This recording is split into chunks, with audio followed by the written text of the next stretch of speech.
3 countries recognized the marriage before I did. Austria acknowledged the union in an official notice I found on the breakfast table, written in German, with my name spelled correctly.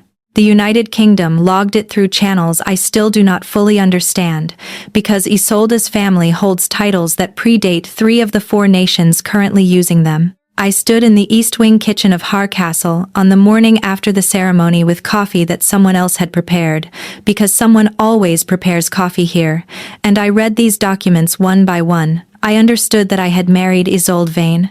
What I did not yet understand was whether she had married me back. If you want to hear uncensored, too hot for YouTube stories, check out my Patreon in the description. Tell us where you are watching from and subscribe. The morning had the particular quality of alpine mornings in October, which is to say that the light came sideways through the castle's eastern windows and turned everything it touched into a problem of illumination and shadow with no comfortable middle ground. The East Wing kitchen was where Isolde came at 7 in the morning when she did not want to be seen preparing for the day. I knew this because I had been a guest in this castle 4 times over 3 years and had learned the building's rhythms the way you learn the rhythms of a person you are paying close attention to, which is to say slowly and without intending to.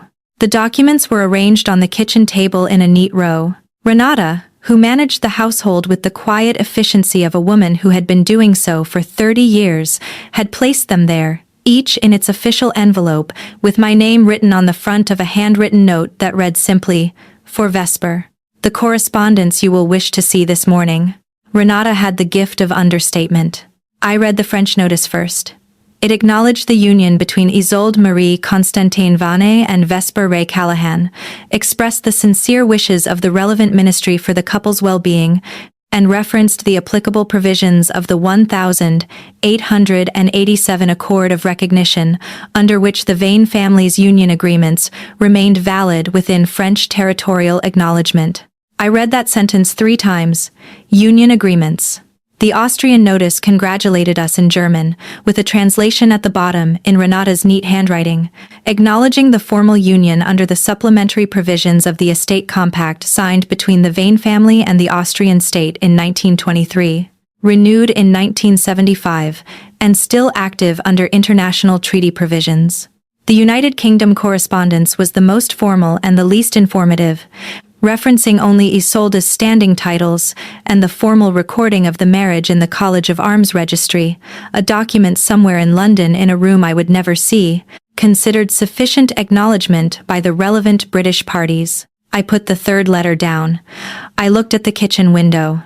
The light was doing what October light does in the Alps, making the world outside look very clean and very cold and absolutely indifferent to anything happening inside it. I had married Isolde Vane. 3 countries had noted it. I still could not tell you what color the chapel floor was. I came to work for the Vane family 3.5 years ago as their international estates and cultural heritage attorney. The Haar Foundation for Cultural Heritage, registered in Austria, active across 16 countries, maintained one of the largest privately held collection portfolios in Central Europe, still under single-family stewardship. Paintings, sculpture, architectural holdings, a library of illuminated manuscripts that had been assessed 4 times in the last century, and given a different number each time, because whoever was assessing it kept finding things in rooms they had not previously opened. I had spent 11 years building my practice toward exactly this kind of work. The initial interview was in February. I arrived at Castle to find it exactly what a castle in the Austrian Alps in winter is. Enormous. Cold in the specific way that stone is cold when it has never been entirely warm. And more beautiful than the photographs suggested, because the photographs could not account for the quality of the light through tall windows onto old floors and the particular smell of places that have been meaningful for 5 centuries. I waited in a formal drawing room while snow fell outside onto a garden designed in the 17th century. She came in at 4 o'clock exactly. Not 4:01, 4 o'clock. As if precision were a courtesy she extended to everyone, including rooms. Isolde Vane was 35 years old. She was tall in the way that suggests a body that has never had occasion to make itself smaller. Dark trousers, silk blouse, the color of Prussian blue, a jacket that fit her with the specificity of something made for no one else. Her hair dark, thick, pinned at the back of her neck, was the kind of controlled that requires daily decision rather than natural tendency. Her eyes were a gray I would spend the next 3 years trying to describe to myself and never quite finding the right word for. Not cold, not distant, entirely, uncomfortably present. She sat down and looked at me for a moment before she spoke, and in that moment I had the sensation of being read not as text is read, but as a map is read, for information, for the shape of the territory, for what it tells you about what comes next. Your analysis of the Kirchner provenance case, she said. Not as a question, as a starting point. I said, it was incomplete. The article reached the correct conclusion for insufficient reasons. I have since identified the evidentiary gap. She said, what is the gap? I told her, 8 minutes. She listened without note-taking, which I initially read as disinterest, and revised almost immediately to something else entirely, the attention of someone for whom note-taking is a crutch she does not require. When I finished, she said, you are more interesting than your article. I said, that is a low bar. I was 29 when I wrote it. The corner of her mouth moved. 1 millimeter. I started work for the foundation 6 weeks later. The working relationship established itself quickly and well. She was the best client I had ever had, which meant also the most demanding, and demanding is a quality I find stimulating rather than exhausting. Over the first year we disagreed, specifically and productively, about things that mattered to the work. She sent me a response of 6 pages to 1 legal assessment when 3 would have been sufficient, and the excess 3 pages had identified exactly the right things. I became aware of the other things somewhere in the 2nd year. Not abruptly.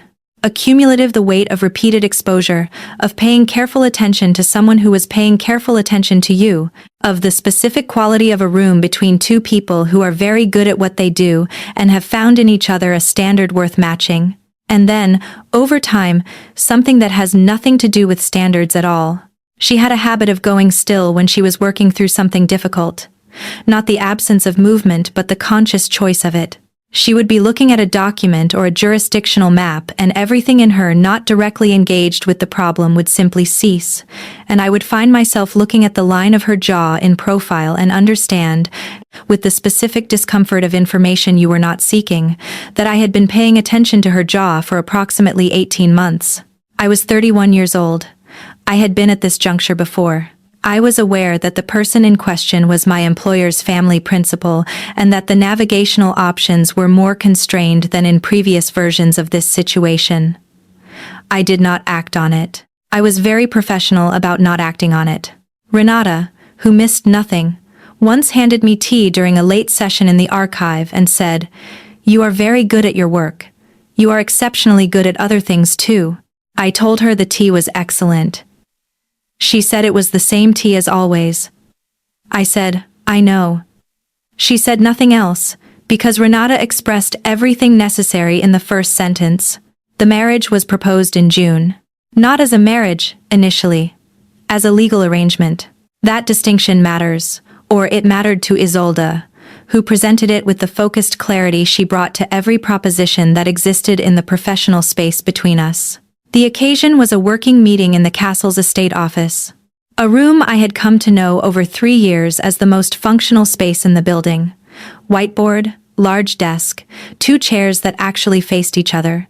The working papers of an estate whose legal complexity required sustained attention across multiple jurisdictions. I knew its smell, old paper and beeswax, and the particular mineral quality of stone that has been cold for 5 centuries. The way the afternoon light came through the western window and made the whiteboard difficult to read between 3 and 4. She was standing at the window when I came in. She often worked standing, a habit from her years of competitive fencing, which I knew from Renata rather than from Isolde, who did not volunteer personal information that did not serve the immediate professional purpose. She said, "There is a provision in the 1887 Accord that I have been aware of for some time and managing around. It concerns the transferability of the family's consolidated holdings if the current head of the family remains unmarried after the age of 38. I said, I am familiar with the accord's inheritance provisions. The transferability clause creates significant exposure if the titles revert to the collateral line. She said, yes.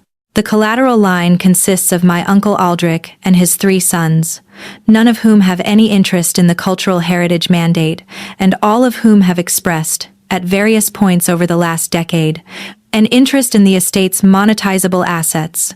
I understood immediately. The accord's provisions, if activated, could legally oblige the family to liquidate portions of the collection to satisfy inheritance claims from a line that shared none of the current family principal's priorities. The manuscript collections, the architectural holdings, the provenance work, all of it potentially exposed. I said, the clause activates at 38 if you remain unmarried? She said, yes. I will be 38 in September. The room was very quiet. Outside, the June afternoon moved over the castle grounds and the mountains with the complete indifference of weather to human arrangements.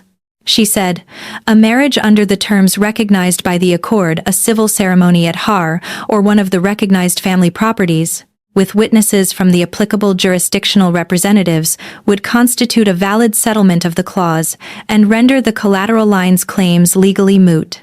I said, I understand the legal structure.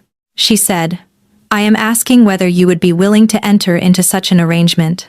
The afternoon light, the beeswax smell, a bird outside, or the wind, or the particular sound an old building makes in summer that it does not make in winter. I said, you are asking me to marry you. She said, I am asking whether you would be willing to enter into a legal union that would serve the foundation's interests and provide legal certainty for the estate. I said, Isolde. She held my gaze. I said, are you asking me to marry you? A pause of exactly the length that told me she was deciding between the professional version of an answer and the honest one. She said, yes. I looked at her. I thought about the jaw in profile during 18 months of working sessions, about the 6 pages of response when 3 would have been sufficient, about February, the snow, the drawing room, the word interesting, the 1 millimeter of her mouth. I said, give me a week. She said, of course. She moved to the desk and opened a folder and began reviewing the next item on the agenda, and that was that, except that it was not that at all, and we both knew it, and neither of us said so. I gave myself 3 days instead of a week, because I already knew what I was going to say, and extending the time was not going to change the answer. It was only going to make me sit longer with the knowledge that I was about to agree to marry Isolde Vane for reasons she had described as legal and structural, and that my own reasons were considerably less simple, and that I had no way of knowing whether hers were either. I called my best friend and colleague, Kit, who was 28 and the sharpest person I knew outside the context of this castle, and I told her the situation in as factual terms as I could. She said, she asked you to marry her. I said, she asked me to enter into a legal arrangement that would protect the foundation's interests and satisfy the accord provisions. Kit said, she asked you. Specifically, you. Out of everyone available to her. I said, the professional case is substantial. My tenure, my knowledge of the collection. Kit said, how long have you been in love with her? I said, that is not relevant to the analysis. She said, it is literally the only relevant thing, and you know it. I said, I am going to say yes. I am going to say yes because the legal case is real, and the work matters, and I believe in what this collection represents. And I am not going to spend 3 days asking why she asked me specifically, rather than the Austrian firm's very capable senior partner. Kit said, you are not going to ask because you are afraid of the answer. I said, I am not afraid of any answer. She said, you are afraid. The answer is, because you were the most available and professionally suitable option. A silence. I said, yes, I am afraid of that answer. Kit was quiet for a moment. Then she said, you should also be afraid of the other answer. I said, what other answer? She said, the one where she asked you specifically for a reason that has nothing to do with legal convenience, and she is not going to say so. And you are going to spend however long this marriage lasts, not knowing, and watching her be composed about it in the way she is composed about everything that matters to her. That was the most accurate thing anyone said to me in the entire month of June, and I was briefly furious at her for it.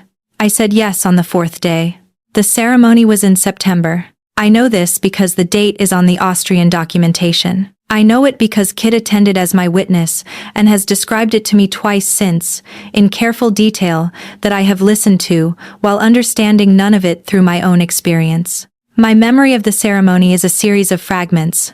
The stone floor of the Haar Chapel, which has been in use since the 14th century and has the acoustic quality of rooms that have absorbed centuries of significance. Cold, through the soles of my shoes. The smell of beeswax candles, 14 of them, which Kit told me, not because I counted them. The Austrian civil official who conducted the ceremony in German and then in English, with the professional composure of a man who had officiated in unusual circumstances before and found this particular Wednesday unremarkable. Isolde's voice. I remember Isolde's voice with complete clarity. The specific register of it when she spoke the required words, level, certain, the surgical precision she brought to everything. I know which register she uses when she is working through a problem and which when she has already solved it.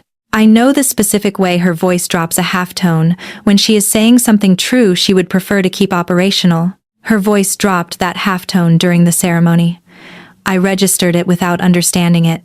I was, for the duration of the ceremony, operating at a remove from my own experience, the specific state that arrives when something too large to process in real time is being processed anyway, by the parts of you that do not require your cooperation. I said the words I was required to say. I signed what I was required to sign. I was present in every legal and physical sense. I was not present in the sense that would create a coherent, continuous memory. What I remember is the walk back through the East Wing corridor after, the sound of my footsteps on the stone and Isolde's beside mine, 3 inches of space between us, the night pressing at the tall, narrow windows, both of us saying nothing. Not the constrained silence of people who do not know each other. The loaded silence of people who know each other too well for the moment to permit ordinary speech. We had dinner. Renata had prepared something extraordinary the household always did for occasions, and this was Renata's form of emotional expression. We ate at the kitchen table in the East Wing because Isolde had told her not to use the formal dining room, which was a decision that meant something I had noted and not yet decided to examine. We discussed a provenance assessment I had been working on for a Flemish panel painting. We talked about it for 40 minutes with the focused productivity that had characterized the best of our working relationship, and then we said goodnight at the end of the corridor and went to our respective rooms, which we had maintained separately in the interest of clarity, and I lay in the dark and understood that I was married to Isolde Vane, and did not know one single clear thing about what that meant to her. The morning after. The documents on the kitchen table. France, Austria, the United Kingdom, coffee that someone else had prepared. I was still sitting with the third document when Isolde came in at 7 o'clock exactly. Dressed for work, dark trousers, silk blouse in a gray-green that the October alpine morning did particular things with, hair pinned. She poured coffee without looking at me, and sat down across the table and looked at the documents. She said, "I see Renata left those for you," I said, thoughtful of her. Isolde's jaw did a small, contained thing. The specific thing it did when she was deciding whether to address what was actually in the room. I said, 3 countries recognized it, before I fully did. She looked at me. I said, I am not complaining. I am noting the order of operations. She set her coffee down. She said, the Accord's provisions are now satisfied. The collateral line's claims are legally moot as of yesterday's date. I said, good, that is good. She said, yes. I said, Isolde. She looked at me, the gray eyes, the October light. I said, is that all this is? The kitchen was quiet. The castle made the sounds it always made at this hour, the sighing of very old stone and very old wood existing in very old relationship with each other. She said, I am not certain what you are asking. I said, I think you know exactly what I am asking. A pause. She looked at her coffee, then back at me. She said, what happens now is that the legal structure is secure and the work of the foundation continues. I said, that is an answer to a different question. She held my gaze for a long time. In the particular quality of that holding, in the visible effort of the composure, I saw something I had seen before in Isolde Vane, in circumstances that had nothing to do with legal structure. The cost of the control, the thing underneath it that the control was containing. She said, I understand that this arrangement has created a situation that requires clarity. I said, your name for it is, this arrangement. She said. I said, that is not what I want you to call this. My name, yes, but not like a warning. Something moved across her face. Small. She had the gift of making her small things mean more than other people's large ones. She said, what would you like me to call it? I looked at her. This woman who had assessed me in a drawing room in February and decided I was more interesting than my article. Who had written me 6 pages when 3 would have been sufficient. Who had asked me specifically, out of every structurally available option, to marry her. I said, I want you to tell me why you asked me. A silence. Not legal convenience, I said.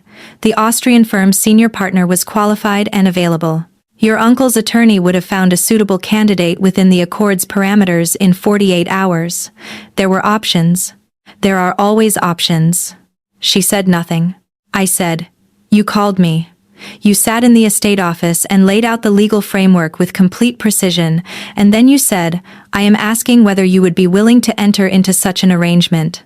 And when I asked you to say it plainly, you did. So, I need you to tell me why it was me, she said. Because you understand the work. I said, that is the professional answer. She said, I know. I said, I am waiting for the other one. The kitchen was very quiet.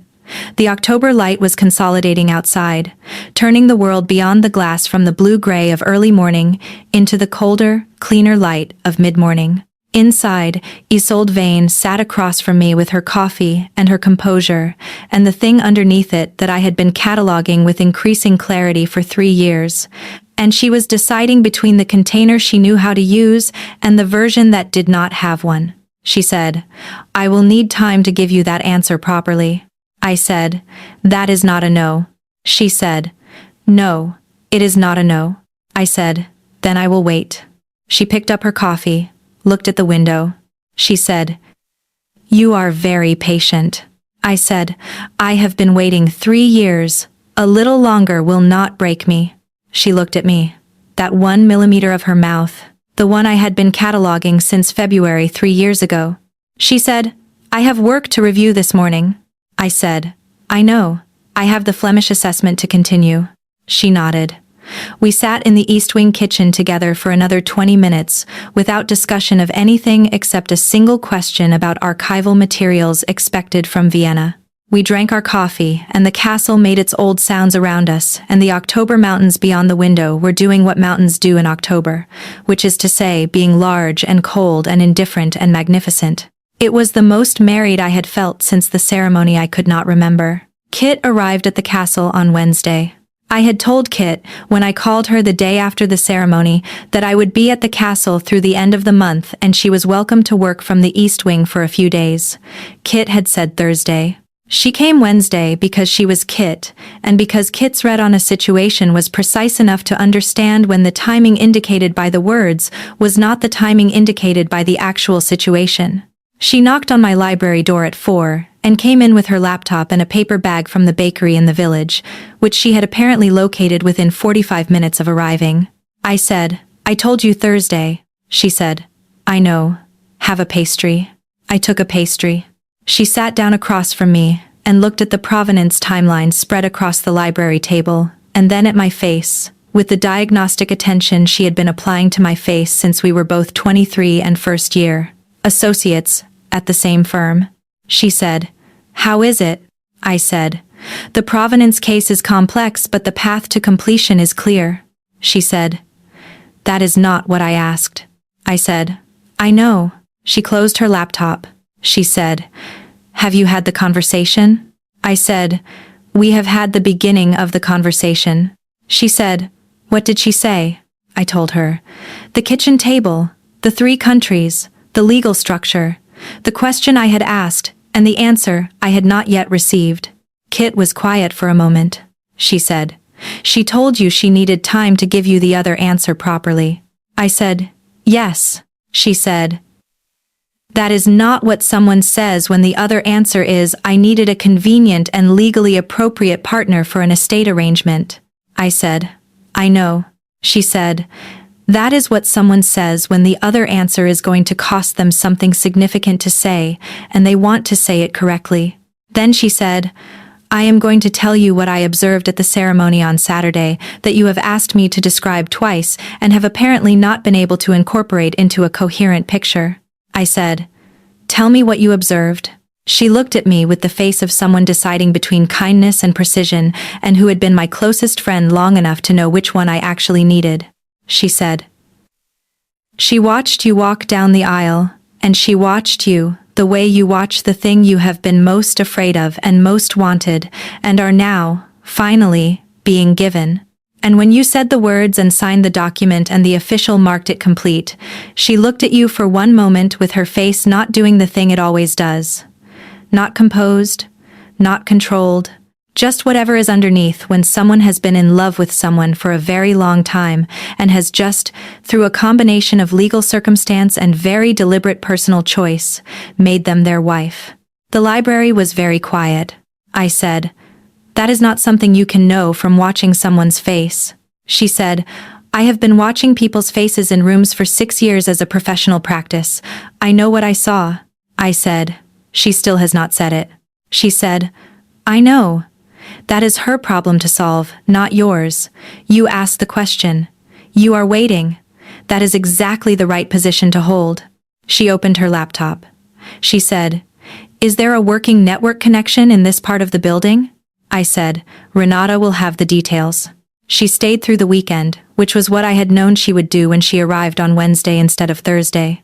Thursday evening, Isolde came to the East Wing kitchen at 8. She found not just me but me and Kit and Renata at the table with the remains of dinner and a bottle of Austrian wine that Renata had produced from somewhere in the cellar, with the quiet confidence of a woman who knew the contents of every room in the building. She stood in the doorway for a moment. She looked at all three of us. She looked at me with a quality of attention that was different from the attention she brought to the room in general. Kit, without changing her expression, stood up and said, I have work to prepare for tomorrow. She picked up her glass with the unembellished efficiency of a woman removing herself from a situation she had constructed and now considered complete. She said, Good evening, Isolde. Isolde said, Good evening, Kit. Renata said, I will see to the kitchen in the morning, and departed with the same preemptive precision she brought to everything. The kitchen was suddenly very small. Isolde sat down in the chair across from me. She had the quality of someone coming from something formal, a call with the family solicitors, a review session with the Foundation's Austrian legal team, who was now in the kitchen in the evening with the remains of other people's dinner, and me. She poured wine from the bottle Renata had left. She looked at it. She said, Your colleague is very direct. I said, Kit is the most direct person I know. It is one of the things I value most about her. She said, She was watching me at dinner. I said, She does that. She said, What does she see? I said, I think you have a reasonable idea of what she sees. Isolde turned the wineglass once, the way she turned things when she was working something through. She said, I told you I needed time to give you the other answer properly. I said, You did. She said, I do not want to give it in a kitchen on a Thursday evening. I said, I am not asking for a specific setting. I am not asking for it tonight at all. She said, I am aware. I am telling you that I am uncomfortable with the terms of my own timing, which is not a state I am accustomed to. I looked at her. Isolde Vane admitting to discomfort in any form was a sentence I had heard perhaps 3 times in 3.5 years, and each time it had cost her something visible. I said, You do not have to be comfortable with it, you just have to get there eventually. She said, Yes. I said, And I'm still here. She looked at me. In the kitchen light, with the castle quiet around us and the wine on the table and the October night pressing at the windows, her face was doing what Kit had described at the ceremony, the thing underneath the composure, present and refusing to be entirely contained by the habits of control she had built across decades of being the person who held everything together. she said. You are very different from what I expected when I considered asking you. I said, what did you expect? She said, someone who would accept the arrangement on its stated terms and remain within them. I said, what do I accept it on? She said, something else. I said, yes. She said nothing for a long moment. The wineglass turned again, once. She said, I have been wrong about several things. Not the legal structure, the reasoning was correct, and the accord provision is satisfied. But the framing of the proposal. I said, you told me it was a legal arrangement. She said, yes. I said, was it? She said, it was also something I could not, at the time of the proposal, describe with the precision it deserved. And I do not say things I cannot describe with precision. I stared at her. That was the most honest sentence she had ever said to me about herself, offered without qualifier, without the professional framing she used to make personal truth manageable. I said, I know, I have worked alongside you for 3 years. She said, then you understand why I need more time. I said, I understand why you need time. I do not entirely understand why you need to describe it with precision before you say it. She looked at me. I said, some things you just say. Even when the description is not finished, even when the words are not exactly right. She held my gaze for a long moment. Then she looked at her wine. Then at the window. She said, I am aware of that. I am also aware that I have not done that. In the specific category we are discussing, I have not done that. Not in a context where getting it wrong would have mattered this much. I said, not once? A pause. Very small. She said, not in a context that mattered as much as this. The kitchen was so quiet around us. I reached across the table and placed my hand on the wood beside hers. Not on it, next to it. The edges of our hands almost touching the length of a breath between my little finger and the back of her hand. A distance that was deliberate and that both of us understood as deliberate. I said, you have until you are ready. I mean that without qualification. She looked at our hands. The barely not touching. She said, Vesper. I said, yes. She said, thank you for not pressing. I said, thank you for not disappearing into the professional container and staying there. She did the millimeter thing, the corner of her mouth. The one I had been cataloging since the drawing room in February 3 years ago, in the snow, with the word, interesting. She said, I do not bolt. I said, no, you fortify and wait. I have been watching you do it for 3 years. She said, is that what it looks like from your side? I said, yes. And I am not complaining. It has been very interesting to observe. She looked at me for a long time. The specific quality of the looking, not assessment, not analysis. Something else. The something else that had been accumulating without either of us naming it, since a drawing room in February 3 years ago, when she said interesting and meant it entirely, and meant more than she said. She said, I should let you sleep. I said, you should. She stood. She picked up her wineglass, set it down again, looked at the table for a beat, longer than decision-making required. She said, good night, Vesper. I said, good night, Isolde. She walked to the door. She stopped with one hand on the frame. She stood there with her back to me, and the October night beyond the window, and 5 centuries of castle around us, and she said it with the precise and careful weight of a woman who had waited until she had the right words and had just discovered these were the ones. I chose you specifically. I need you to know that I chose you specifically. I said nothing. I let it land. I let it be exactly what it was. She said, the rest, the answer you asked for, I will give you when I can say it the way it deserves to be said. She left. I sat in the kitchen of Hardcastle for a long time after she went. The castle made its old sounds.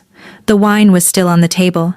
Outside, the October night was completely indifferent to everything happening inside it, which was somehow exactly what the moment needed, that vast, cold, patient indifference.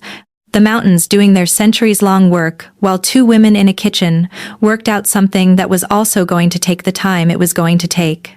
I chose you specifically. 3 countries had recognized the marriage. 2 people in a kitchen on a Thursday night in the Austrian Alps were figuring out, in the deliberate language of people who did not rush important things, what it meant for one of them to have chosen, and the other to have been chosen, and whether the choosing had been one thing or two things wearing each other's clothes this whole time.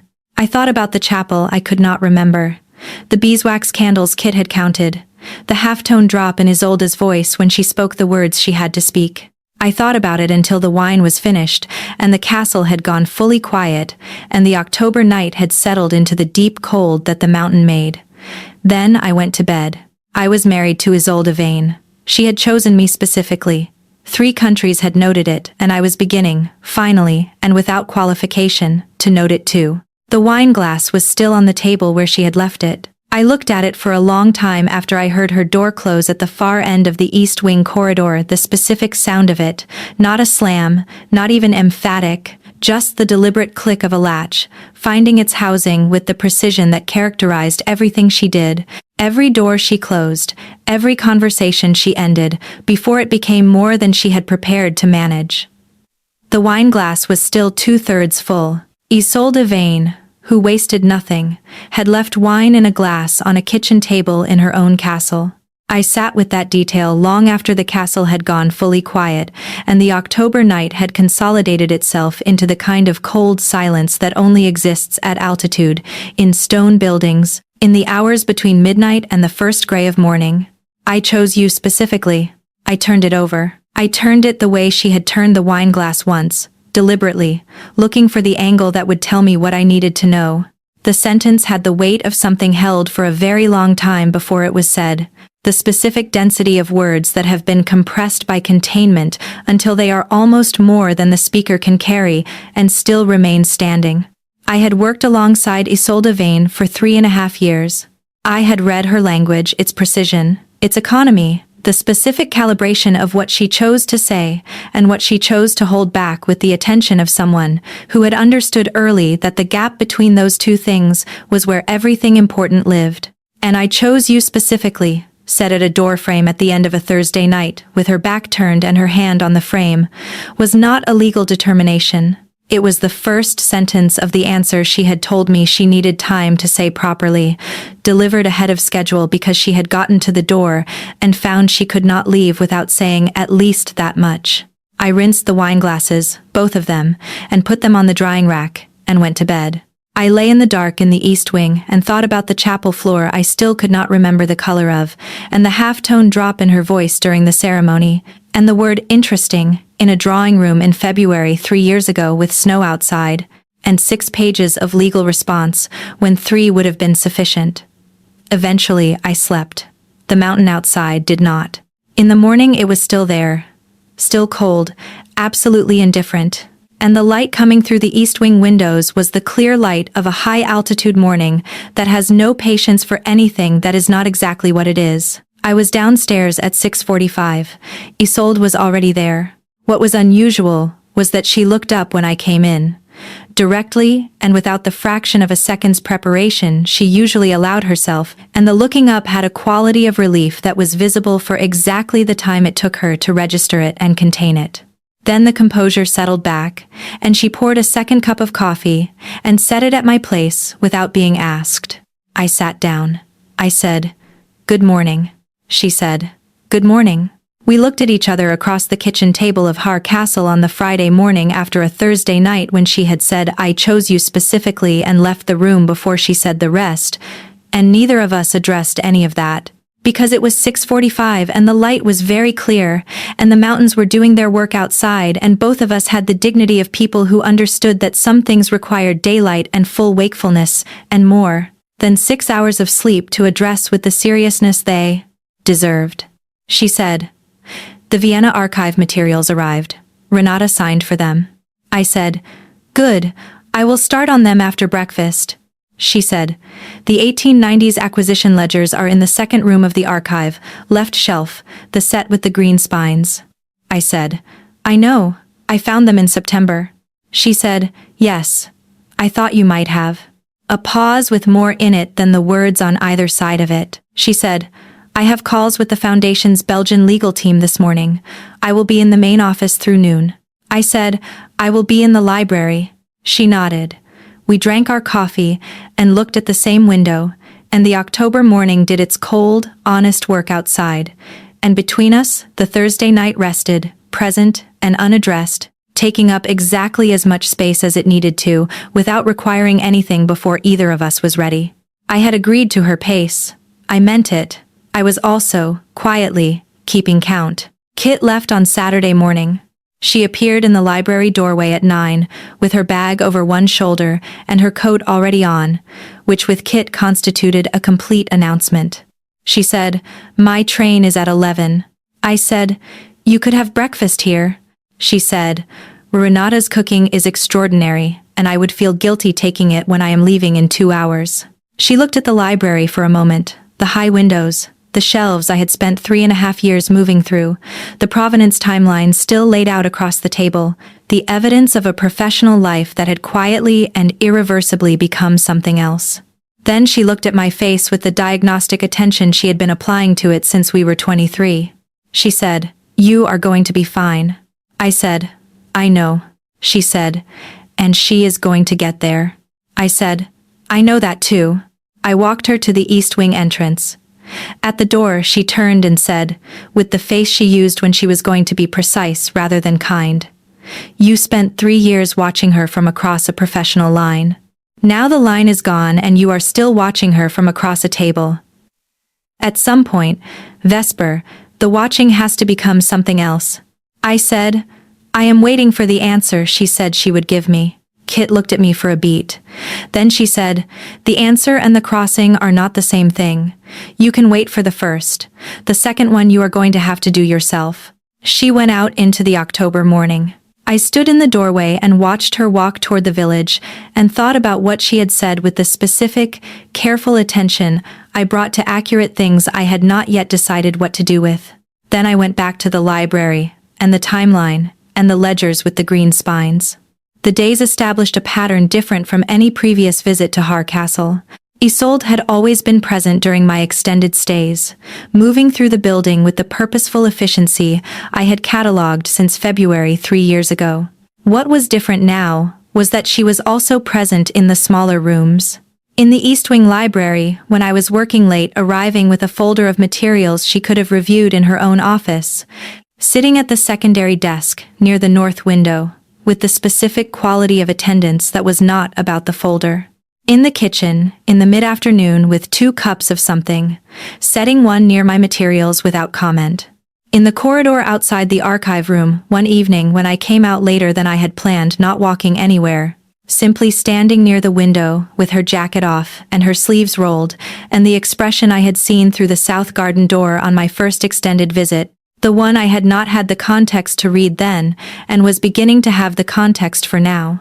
She never named what she was doing. She did not need to. The thing underneath the composure was no longer being managed at a professional distance. It was in the room. It was in the corridor. It was in the East Wing kitchen, every morning at 6:45, in the form of a second cup of coffee already poured. I let it be there.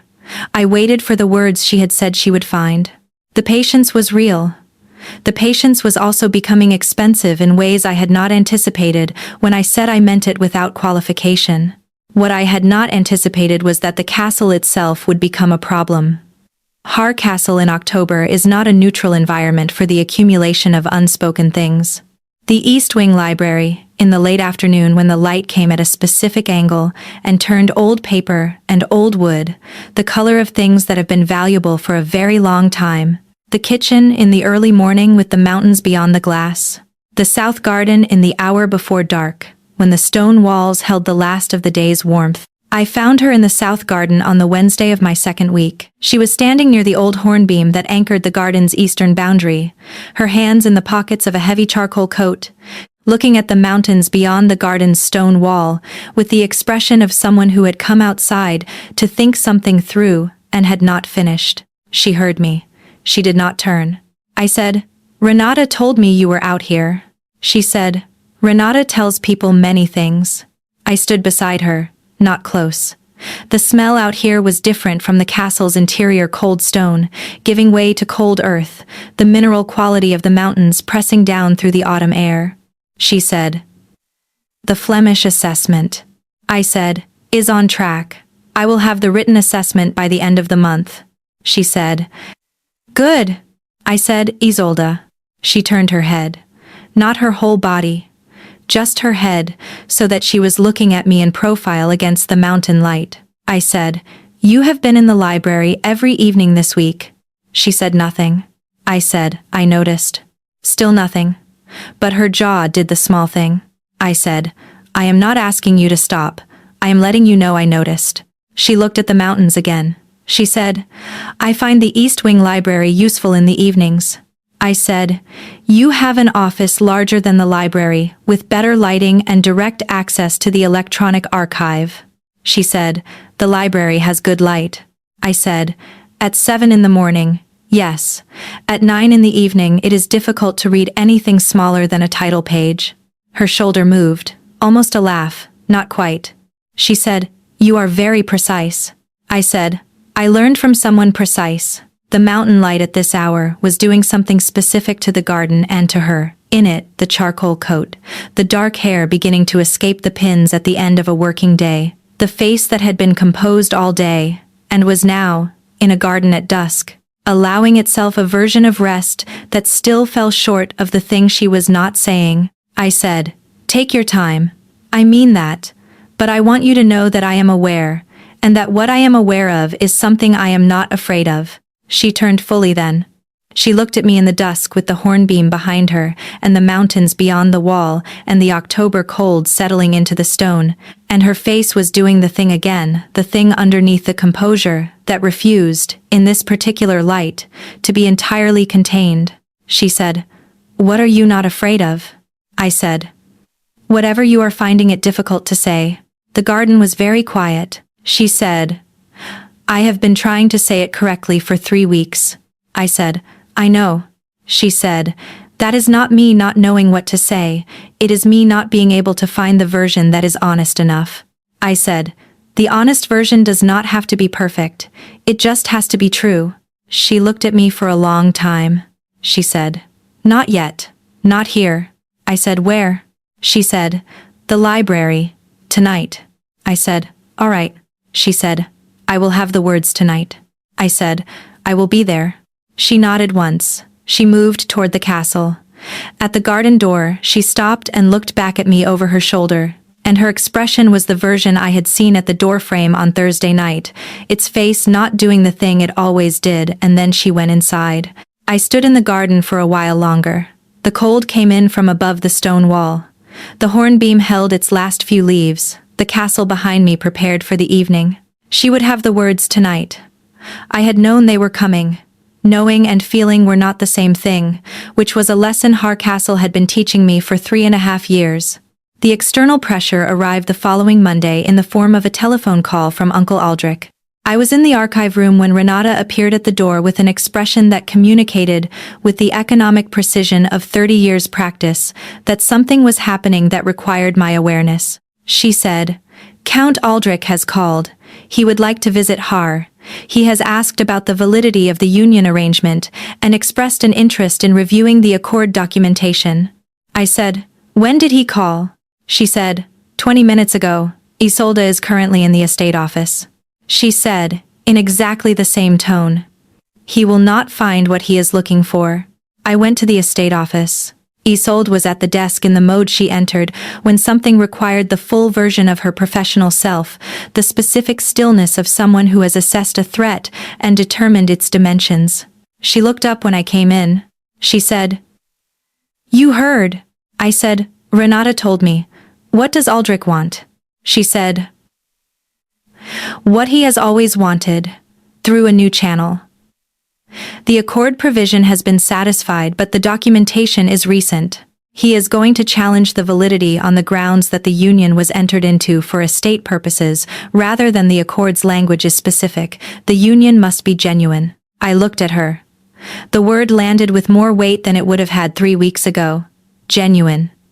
3 countries had recognized the marriage. Aldrich was now going to argue it was not. I said, What does genuine mean in the accord's terms? She said, The union must not be entered into purely for estate purposes. It must reflect the language is a true bond of personal alliance. I said. That is 19th century language for... She said, yes. I said, can he challenge it successfully? She said, the legal case requires establishing that the union was a purely structural arrangement with no genuine personal foundation. The documentation supports the structural dimension. The question is, what supports the other? I said, what supports the other is the truth of what it is. She held my gaze for a moment, longer than a legal assessment required. She said, yes, that is what supports it. I said, then we are fine. She said, Vesper. I said, are you telling me the personal foundation is not there? A pause. Very small. She said, no, I am not telling you that. I said, then we are fine. Aldrich can visit. He can review the documentation.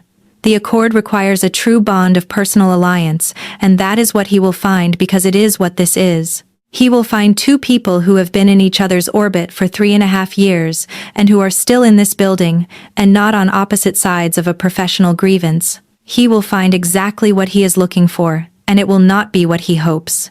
Isolde looked at me for a long moment, and in that moment something shifted, not collapsed, not broke. Shifted, the way a door shifts when the latch finally gives. Without drama, with the quiet precision of a mechanism doing the thing it was designed to do. She said, quietly, thank you for being certain about it, when I was not certain you would be. I said, Isolde, I have been certain about it for considerably longer than 3 weeks. She looked up. That millimeter. The real smile underneath it, present even in the millimeter version now. She said, I know. I am sorry it has taken me this long to be certain about the saying of it. I said, you are saying it. Slowly, in pieces, at doors, and in kitchens, and in gardens, you are saying it. She said, I want to say it properly. I said, I know. But Aldrich coming on Friday is not a crisis. It is an inconvenience in support of something that is already true. She said, yes. I said, so go back to the Belgian legal team calls and I will go back to the archive, and on Friday we will receive your uncle together and show him exactly what a true bond of personal alliance looks like in the 21st century, which is 2 professionals drinking coffee in a kitchen at 6:45 in the morning. She made the sound that was not quite a laugh. The best sound she made, because it was the sound she made when she had been caught off guard by something accurate and was not going to pretend otherwise. She said, you are going to be very difficult to be married to. I said, I have been told I am too patient and also too precise. You will find them useful qualities, she said. I already find them useful. I said, good, we are off to a strong start. I went back to the archive. Outside, the October afternoon was doing its work, cold and clean, and the castle was preparing for a Friday that was going to require both of us to be exactly what we were, which was, I was beginning to understand, more than enough. Aldrich arrived on Friday at noon. He was 73 years old and had the particular quality of men who have spent their entire lives at the edge of significant wealth without ever being the person who held it, a quality of perpetual, dignified grievance, expressed through formal manners and precise dress. He brought a solicitor named Faber who carried a briefcase and had the expression of a professional who found his current engagement personally distasteful and was managing it with careful neutrality. Isolde had chosen the East Wing reception room for the meeting, smaller, warmer, furnished with the working life of the foundation rather than the ceremonial life of the family. Her room. It said so. I was already there when they arrived. Isolde had not told me to be. She had not told me not to be. I had arrived 10 minutes early and settled at one end of the table with the provenance assessment materials, because I had decided the room needed a version of the truth it was going to be asked to provide. 2 women in the same room on a Friday morning, working on the same collection that had defined the last 3.5 years of both their professional lives. Aldrich looked at me when he came in. His eyes moved from me to Isolde and back, with the specific displeasure of someone who had arrived, expecting a weakness, and found instead something he had no strategy for. He said, "This is your wife." Isolde said, "This is Vesper Callahan Vane." "Yes." the Foundation's cultural heritage attorney and the person responsible for the provenance work on the North Wing collection, which you will find has been substantially advanced in the last 3 years. The meeting lasted 2 hours. Aldrich's challenge collapsed under documentation that Isolde had assembled, and that I had, in my professional capacity, helped structure over the previous 2 weeks. The accord's language was reviewed. The ceremony's documentation was provided. The diplomatic witness attestations were presented. The Foundation's legal standing under the Union was demonstrated to be entirely secure. What Aldrich could not challenge was the room itself. The way Isolde handed me a document across the table, and the handing had the quality of long habit. The way I corrected a date on one of the accord's secondary provisions, and she said, without looking up, the third article, not the second, and I said, yes, you are right, without checking, because she was always right about the specifics. The way we occupied the same space, 2 people who had been in the same rooms together for 3.5 years, and whose bodies had developed, without anyone deciding it, the specific spatial grammar of proximity that belongs to people who have been paying very close attention to each other for a very long time. Aldrich left at 2. Faber said quietly, in the East Wing entrance hall, that he expected the matter was resolved and apologized for the inconvenience. He said it to Isolde, but he looked at me when he said it, and his expression was the closest thing to honesty I had seen from anyone on the other side of the table that afternoon. We stood in the entrance hall after the car had gone. The castle was very quiet. Renata had thoughtfully disappeared. Isolde said, thank you. I said, for what specifically? She said, for being there. I did not ask you to be. I said, no, but it was the right place to be. She said, yes. The entrance hall of Har Castle has the specific acoustic of a room that has received many people over 5 centuries and has developed a quality of patience about it. We stood in the Friday afternoon quiet, and the castle did what it always did, breathing slowly and waiting, with the absolute confidence of something that has outlasted everything directed at it so far. I said, he was looking for the weakness. She said, he always is. I said, he did not find it. She looked at me in the entrance hall in the Friday afternoon, with no document in hand and no professional frame around her, and her face was doing the thing again, the thing underneath the composure that refused, in this particular light, to be entirely contained. She said, no, he did not find it. I said, because it is not there to find. She said, because it is not a weakness. I said, no, it is not. We stood in the entrance hall in the late October light, and I waited, because I had been waiting and I was still willing to wait, and Isolde Vane looked at me with the thing underneath the composure fully visible and said, not here, not the entrance hall. I said, all right, where? She said, the library. Tonight. I will have the words tonight. I said, I will be there. She nodded once. She moved toward the stairs. At the first step, she stopped and looked back at me over her shoulder, and her expression was the doorframe version again, and then she went up. I stood in the entrance hall for a while longer. The castle breathed around me.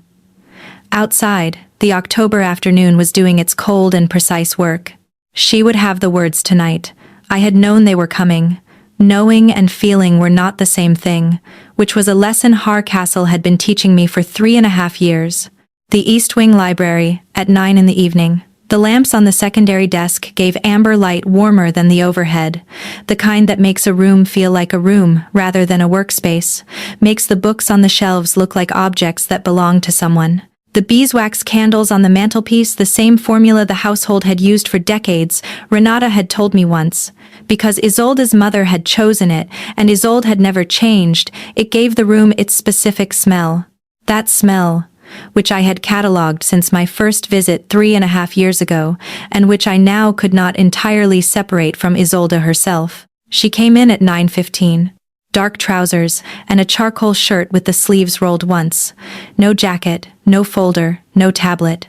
She came into the East Wing Library at 9:15 on a Friday night empty-handed, which was something I had never seen her do, and she sat down in the chair across from me and looked at her hands for a moment. Then she looked at me. She said, I am going to say it now. I said, all right. She said, I am going to say it the way it is, rather than the way I would have preferred to say it, which would have been more precise. Because I have spent 3 weeks preparing the precise version and I understood today, in the entrance hall, that the precise version is what I tell myself I need, and the true version is what you actually need to hear, and they are not the same. I said, I am listening. She said, I have been in love with you since the 2nd year of your tenure. Not as a professional concern to be managed. Not as an inconvenient variable in an otherwise functional working relationship. I have been in love with you in the specific and complete way that means I have been aware of everything about you for 18 months, with an attention that had nothing to do with the work, and that the work gave me legitimate cover for.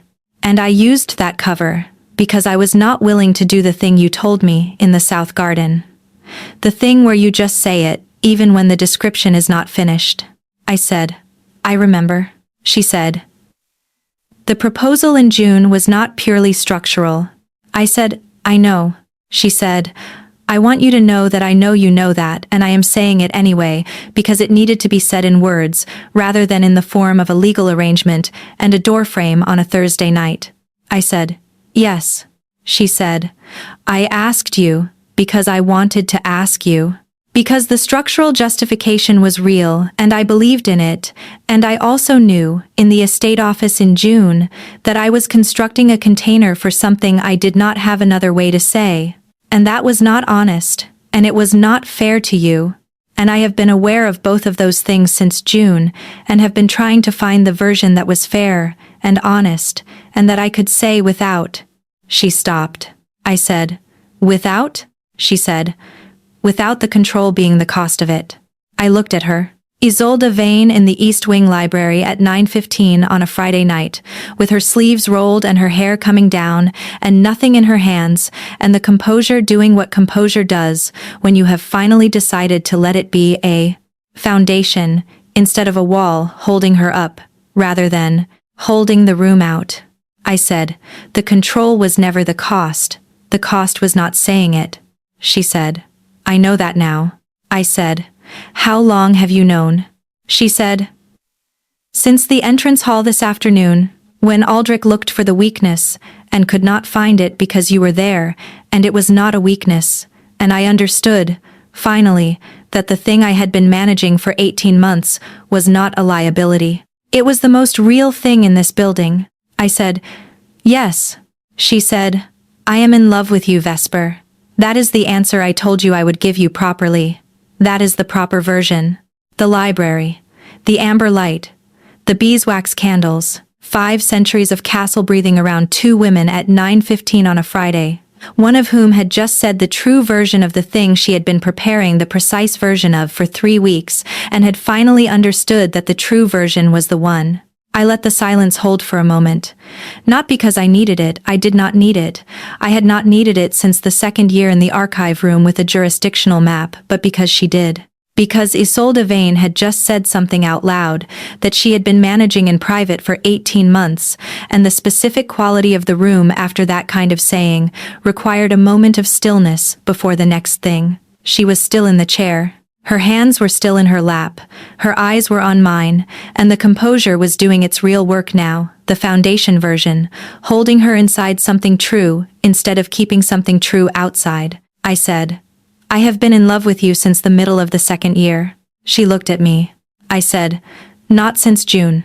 Since the 2nd year, when you went still over a jurisdictional map in the estate office, and I looked at your jaw in profile, and understood that I had been cataloging it for 18 months, and was not going to stop. She said, you never said anything. I said, you were my employer's family principal. You had more at stake professionally than I did. I was waiting for you to find the way to say it. She said, I should not have made you wait 3 years. I said, the 3 years gave me the 6-page letter of legal response. I would not give them back. That sound again, the best sound, the one she made when something accurate had caught her off guard. She said, the 6 pages. I said, 3 of them were about the assessment. 3 of them were about something else, and we both knew it. She said, yes. I stood up. I moved around the table toward her, not quickly, not with urgency, with the specific, unhurried certainty of someone who has been patient for a very long time and is now, finally, moving. She watched me come. She did not move toward me, and she did not move away. She sat in the library chair with her hands in her lap and the composure serving as a foundation, and I crossed the library and I stood in front of her and I put my hand against her jaw. Warm skin. The specific warmth of a face that has been composed all day and is no longer composing itself. She breathed in. I said, "Still all right?" She said, "Yes." I kissed her. It was not frantic. It was the opposite of frantic patient, deliberate, the specific quality of a first kiss that has been 3.5 years in the accumulation and is not rushing now because there is no reason to rush now, and both people involved understand that completely. Her hand came up to my wrist, not to stop me, to hold the moment still for long enough that it registered fully, the way important things need to register before they can be believed. All that restraint, all those years of the library and the estate office and the South Garden and the kitchen at 6:45, all of it finally turning into something honest instead of something that had to be contained. She said, against my mouth, "I should have said it in June." I said, "You said it now." She said, "It took me 3.5 years." I said, "You were being precise. You wanted to say it the right way." She said, "You are very generous about this." I said, "I am not generous. I knew what I was waiting for. It was worth waiting for." She looked at me. Close. In the amber library light. Close enough that I could see the thing that had always been underneath, fully visible now. Not contained, not managed, just present and real, and looking back at me with the complete attention she brought to the things she cared most about. She said, "The 6 pages." I said, "Yes." She said, "3 of them were about the assessment." I said, "I know." She said, "3 of them were. I was trying to tell you something about the work, about what it meant to have someone in this building who understood it the way you understood it, about what it cost to have that and not be able to." She stopped. I said, "I read them. I understood what 3 of them were about." She said, "And you said nothing." I said, "I was waiting for you to be ready." She said, "That was very patient." I said, "I have been told." She said, "It was also, as I noted in the garden, a form of pressure." I said, "I know. I intended it as both." She almost smiled. Almost. The millimeter. The one I had been cataloging since February 3 years ago, and did not have to catalog from a distance anymore. She said, "Come here." I came there. I sat beside her in the library, in the amber light, in the beeswax smell, in Harcastle in October, which was where I had been coming for 3.5 years, and which had been, I understood now, the place I was going to end up the whole time. We stayed in the library for a long time.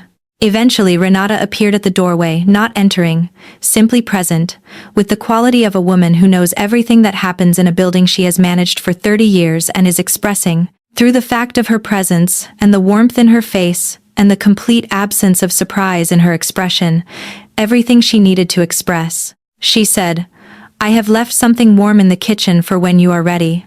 She left. I looked at Isolde. Isolde looked at me.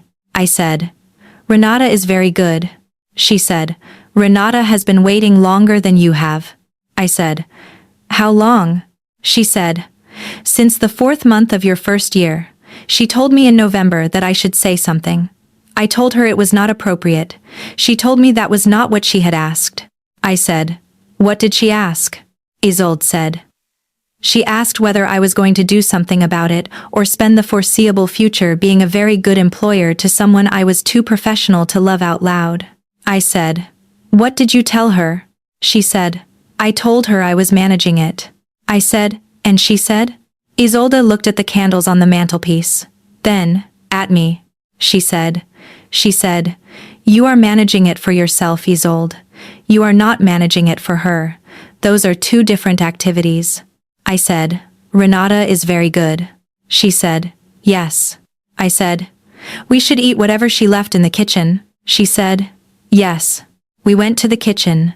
Renata had made something with winter vegetables and good broth and bread that was still warm. And we ate at the kitchen table in the East Wing at 10:30 on a Friday night in October, and talked about the Flemish panel and the Belgian legal team's questions, and the February appraisal schedule, and whether the archive's humidity control in the west section needed to be reviewed before winter set in properly. It was the same conversation we might have had at any point in the previous 3.5 years, and it was also completely different from any of those conversations, because the library had happened, and the words had been said, and we were now, for the first time since the ceremony I could not remember, in the same place about what this was. She poured more tea without asking. She had always done that, known what I needed before I said it. I had catalogued it for 3 years as the behavior of an exceptionally attentive employer. I understood now that it had always been something else. I said, "The February appraisal." She said, "You will need to be at the castle for 3 weeks minimum, possibly 4. I said, "That works with the Vienna schedule?" She said, "Good." I said, "I will need my own working space in the East Wing library." She said, "You have had your own working space in the East Wing library since your first extended stay." "Renata arranged it," I said. "Renata arranged it after you told her to." She looked at me across the kitchen table. "That millimeter." She said, "Renata arranged it after I mentioned that the secondary desk had better natural light for document work than the primary." I said, "When had you assessed the secondary desk's natural light?" A very small pause. She said, "During the February, before your first visit. I was reviewing the East Wing for working spaces." I said, 2 months before I started." She said, "Yes." I said, "You arranged my working space 2 months before I started." She said, "The secondary desk has objectively better natural light." I said, "Isolde." She looked at me. Caught. The very rare, very specific version of caught that Isolde Vane was capable of, not embarrassed, not defensive, just entirely, quietly seen. She said, "Yes. 2 months before you started, I arranged a working space in the East Wing library, based on what I knew of your working preferences, from your published work, and the briefing materials the Viennese firm had sent." I said, "That is either very professional attention to a new employee's onboarding or something else entirely." She said, "At the time I told myself it was professional attention." I said, "And now?" She said, "Now I recognize that I was preparing a space for someone I had already decided I wanted to stay." The kitchen was very quiet. The castle was quiet. The October mountains outside were doing their eternal and indifferent work, and inside, in the East Wing kitchen, 2 women sat across a kitchen table at 11 o'clock at night, and one of them had just told the other that she had arranged a library desk 2 months before they met, because she had read 6 published articles and a legal brief, and decided she wanted the author to stay. I said, "That is the most romantic thing you have ever said to me." She said, "I have not said many romantic things." I said, "No. But when you say them, they are specific, and they are true, and they cost you something. That is better than fluent." She looked at me for a long moment. The composure was fully a foundation now holding her up rather than holding the room out, and what it was holding up was something I had been waiting 3.5 years to see without the wall in front of it. She said, "I am going to be better at saying them."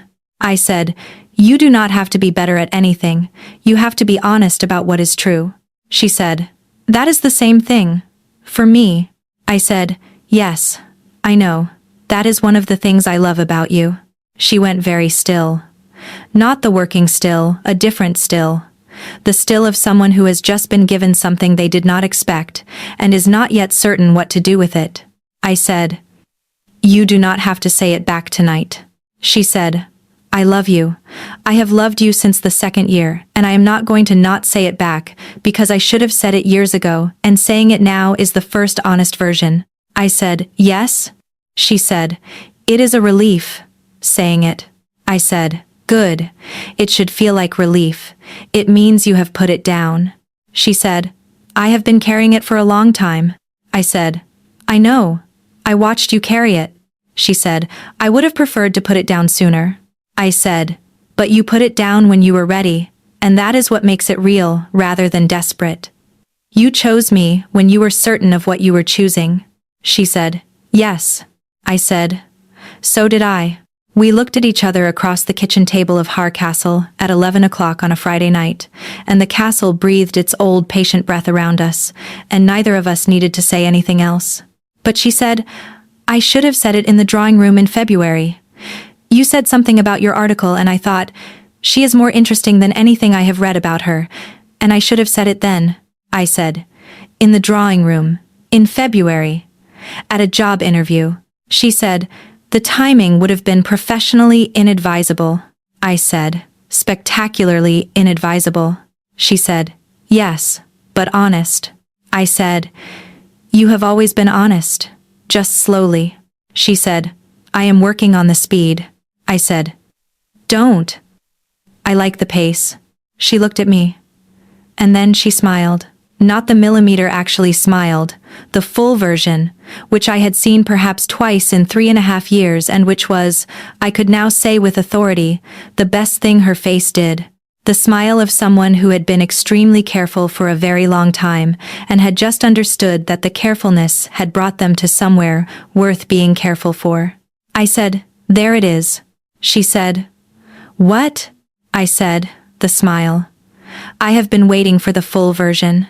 She said, you cataloged too many things. I said, I learned from someone precise. She almost laughed, the best sound, caught herself, let it out anyway. In the East Wing kitchen of Har Castle at 11 o'clock on a Friday night, Isolde Vane laughed uncontrolled and genuine and entirely unmanaged, and it was the most she had ever given me, and also, I understood, only the beginning of what she was going to give me, now that she had put the weight down. The following week settled into a different shape than any of the previous 3.5 years. Not dramatically different, not the rearrangement of a life. We were not that kind of people, either of us. But the texture of the days changed the way the texture of old stone changes when the light comes at a different angle. The same material, a completely different quality of visibility. She was still precise, still economic with language in the working context. Still the most composed person in any room she entered, which was a quality she did not choose to shed and which I had not asked her to shed because it was real, it was Isolde, and I loved the real Isolde, including the composed one. But the thing underneath the composure was no longer being contained at the expense of everything else. Renata, who had waited longer than I had and had been more patient about it, said nothing specific. She simply continued to leave coffee at my working space, and to produce dinner at hours that worked for both of us, and to make the castle function with the effortless precision of someone who understood that the building's inhabitants were, finally, inhabiting it the way she had always known they were going to. The Flemish panel assessment was completed on the last day of October. I delivered it in the estate office, 8 pages, fully documented, with a recommendation for additional archival research. Isolde read it in 2 days and sent me a response of 4 pages. I looked at those 4 pages for a long moment. She said, from across the office where she was reviewing something at the secondary desk, is there a problem with the response? I said, you sent me 4 pages. She said, the assessment warranted 4 pages. I said, the last assessment of this complexity warranted 6. A pause. She said, the last assessment was 3 years ago, and I was allocating differently. I said, you were allocating 3 pages to things that were not about the assessment. She said, the assessment warranted 3 pages. I said, Isolde. She looked up. That millimeter? The real smile underneath it, present now even in the millimeter version, because it did not need to be contained anymore. She said, the 4 pages are about the assessment. If you want additional pages, you will have to ask for them outside the professional context. I said, I am asking for them outside the professional context. She said, tonight. After dinner. I said, noted. She went back to the secondary desk. I went back to the response. The estate office hummed with the productive quiet of 2 people working in the same room, who had always worked best in each other's company, and now had the additional dimension of knowing why. The Foundation's year-end event was in December, held at the castle, a working dinner for the Foundation's board, the relevant diplomatic contacts, the institutional partners across the 3 jurisdictions. The event at which, in previous years, Isolde had appeared as the head of the Vane family and the Foundation's director. Formal, precise, entirely in command, the most composed person present, and the one everyone else in the room was calibrating against. This year I was there as the Foundation's attorney and as Isolde's wife, which were two roles that had been held by the same person for 5 months now, and that the Foundation's board and diplomatic contacts had, in the way of people who follow these things, been aware of since September. She was in a deep navy suit, with a single piece of jewelry at her wrist that had belonged to her mother. I was in a dark green dress I had brought from Vienna that Renata had, when she saw it, said was exactly right, in the specific tone that constituted her strongest possible endorsement. The room had the quality of a gathering full of people pretending to discuss the Foundation's work while actually cataloging the dynamic between two people they had been following with professional interest since September. I was aware of it. Isolde was aware of it. We had discussed it briefly on the way downstairs, and Isolde had said in the tone of someone noting a weather condition, "They will look," and I had said, "Let them," and she had said, "Yes." And that had been the full extent of our preparation. She introduced me to the Austrian board member who had been the Foundation's most important financial supporter for 20 years, an older woman named Friederike, who had the specific grace of someone who has spent her entire adult life in rooms where things matter, and has learned to treat all such rooms the same. Friederike looked at me, then looked at Isolde, then back at me. She said, "She has been the same since she was 14 years old. Everything she does at the pace she decides it deserves. You waited for the right pace." I said, "I did." Friederike said, "Good." Then she turned to discuss the Vienna acquisition budget with Isolde, which was the end of the conversation and contained within it everything she had needed to say. Later, across the room, I watched Isolde speak to the French diplomatic contact, composed, precise, entirely in command, the woman she had always been. And then the contact said something that made her look across the room at me. One quick look, the kind that is not manufactured and cannot be, and what was in that look was what had been underneath the composure the whole time, and was now no longer underneath anything. I held the look. I did not look away. She did not look away either. The contact said something else, Isolde answered. She did not look at me again for another 20 minutes, which was the appropriate professional interval.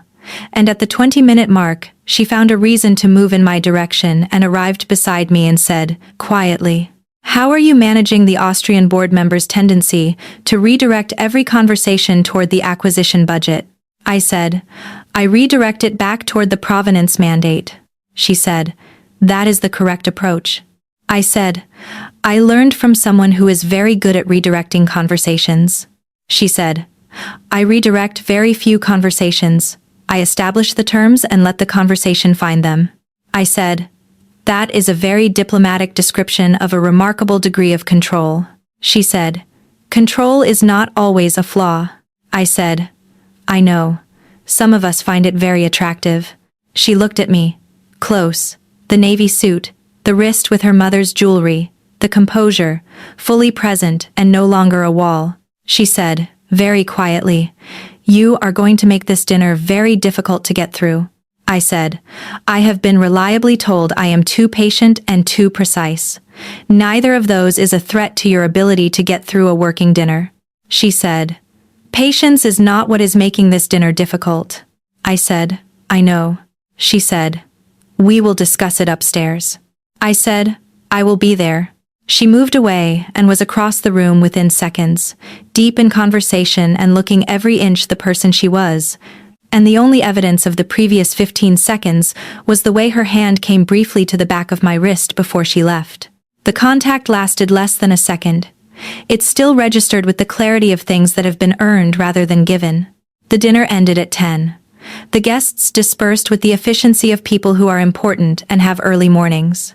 Renata managed the transition with her usual invisible precision, and the castle settled back into itself, the sound of the last car leaving, Renata's movements below becoming quieter and then ceasing. Isolde and I walked upstairs together in the specific quiet of Castle after an event. At the top of the stairs she stopped. She looked at me in the hallway light. She said, In the drawing room in February, 3 years ago, you came in and you sat down and you looked at the garden for 30 seconds before you looked at me, which is what people do when they are taking the measure of a place before they take the measure of the person they have come to meet. And I thought, she is someone who pays attention to the order of things. I said, I was nervous. She said, I know. I thought, she is someone who pays attention to the order of things, and she is nervous, and she is hiding the nervous behind the attention, and I found all three of those things interesting before you had said a single word. Before the article. Before you sat in that chair and said, I should tell you the article was incomplete. I said, I led with the weakness. I wanted you to know I knew where it was. She said, I know. I thought, she is honest about the limits and not afraid to say so, and she is also, demonstrably, smarter than the article. And then I thought, I am going to offer her this position, and she is going to take it, and I am going to have to manage, professionally and for as long as the arrangement lasts, the fact that I already find her more interesting than anyone I have spoken to in the last 3 years. I said, how long did it take you to understand what that meant? She said, longer than it should have. I kept finding the professional name for it. Then I ran out of professional names. I said, when? She said, the day the bronze restitution letter came back from the family's representative. You had written the assessment. You had recommended the return. I had authorized it. 6 months later, the letter arrived and I read it, and I understood that the reason I was glad, not satisfied, not professionally validated, glad was because you were in this building and you were going to know about it, and the gladness was about you knowing. I said, you should have said something then. She said, I know. I am saying it now. I said, yes. She said, I am going to keep saying it. Less precisely than I would like, and more often than I am accustomed to, and with the understanding that you have been patient long enough that you deserve both of those things. I said, you do not have to be less precise. Precise is true. She said, sometimes imprecise is also true. I said, yes. She said, come here. I came there. In the hallway, at the top of the East Wing stairs. In the castle in December, with the year-end event settled into the silence of a building after a gathering. In the soft and honest light of the corridor where we both lived, she took my face in her hands. Warm, certain. The same hands that had turned the wineglass and held the legal documents and arranged the secondary desk in the East Wing library 2 months before I arrived. She kissed me. Not the library kiss, this had more in it, had the full weight of a year-end event and a drawing room in February, and 6 pages of legal response, and a garden at dusk, and a woman who had found, after 3.5 years of finding the professional name for something, and running out of professional names, the one that was simply true. I said, against her mouth. What is the French contact's name? I forgot to ask. She said, Moreau. You forgot because you were looking at me when you should have been paying attention to the introduction. I said, I was paying attention to the most important thing in the room. She said, that is a very imprecise sentence. I said, I learned from someone precise. Sometimes imprecise is also true. She made the sound. The best one. And then she pulled me through the doorway of her room in the east wing of Har Castle, and the door closed with the specific deliberate click of a latch finding its housing, and outside the mountains were doing the same work they had always done, and the castle breathed its 5-century breath, and the October that had started all of this had turned to December, and the story of how I had come to be married to Isolde Vane had finally, in every way that mattered, arrived at its real beginning. We stayed at the castle through the new year. There was work to do, there was always work to do, and we did it the way we had always done it, with the precision and the disagreement and the responses that were about 3 things at once. Renata continued to prepare meals at hours that worked for both of us, which now meant every meal, and continued to place coffee at the East Wing Library in the mornings, and said nothing specific about any of it because Renata communicated everything necessary in the first sentence. On the first morning of the new year, she appeared in the East Wing kitchen at 6:30 earlier than either of us had asked her to be there, and poured 3 cups of coffee and set them on the table and said, I have worked in this house for 30 years. She paused. I have waited for it to be full. She picked up her own cup and went to deal with the morning's requirements. Isolde and I sat at the kitchen table in the east wing of Har Castle on the first morning of the new year, with the alpine January pressing its enormous cold against the windows, and drank our coffee, and the castle was full. In February, I was there for the appraisal. In March for the Belgian follow-up. In April, when the tulips came up in the south garden, in the exact places they had come up for the last 3 centuries. Because the Vane family had always planted tulips in the same beds, and Isolde's mother had continued the practice, and Isolde had continued it after her. I stood in the south garden in April, with Isolde beside me, and the tulips doing what tulips do in April, which is to be completely and stubbornly and brilliantly themselves. And I thought about the October dusk in this garden when she had said, "Not yet, not here," and the Friday night when she had said, "I will have the words tonight," and the December corridor when she had said, "Come here," and all of it had been the same garden and the same castle and the same 2 women and the same long, patient accumulation of a thing that had needed exactly the time it needed, and not a day less. She said, beside me, "The east bed is better this year." I said, "The drainage improvement worked." She said, "You noticed I had the drainage adjusted." I said, "I notice everything you do. I learned that from someone who notices everything." She said, "That is an unreasonable amount of mutual observation." I said, "We are not a working relationship." She said, "No." I said, "What are we?" She looked at the tulips, then at me. The composure, the thing underneath it, both fully present and no longer in competition with each other, the 2 things she had always been, finally living in the same room. She said, 3 countries recognized it." I said, "Yes." She said, "I recognized it in the estate office in June, later than I should have." I said, "I recognized it in the archive room in the 2nd year, over a jurisdictional map." She said, "We are people who take the time to be certain." I said, "Yes." She said, "And then we are very certain." I said, "Yes." The south garden in April. The tulips in the beds where they had always been. The mountains beyond the stone wall, doing their work. Har Castle at our backs, patient and old and full. I reached over and took her hand. Not beside, not almost. Her hand, held in mine in the south garden in April. A year after a ceremony I still could not remember, and had stopped needing to. 3 countries had recognized the marriage. I had recognized it in the archive room. She had recognized it in the estate office in June. Renata had recognized it in November of my first year, and waited. With the specific patience of someone who manages a house that belongs to people she loves. For the rest of us to catch up. The castle breathed. The tulips held their color in the April light.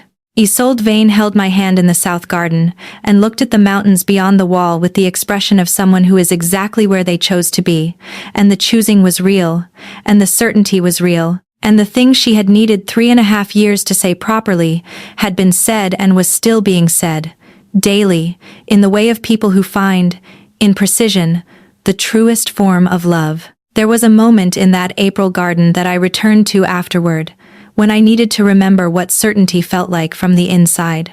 Not the Friday night in the library, which had been relief and weight and words finally finding their landing. Not the December corridor, which had been warmth and the full version of her smile. This moment, specifically her hand in mine, and the tulips in the beds, and the mountains beyond the wall, and the castle at our backs, and both of us simply in it, not managing it, not finding the professional name for it, not waiting for the right version of the words. Just in it. Just certain.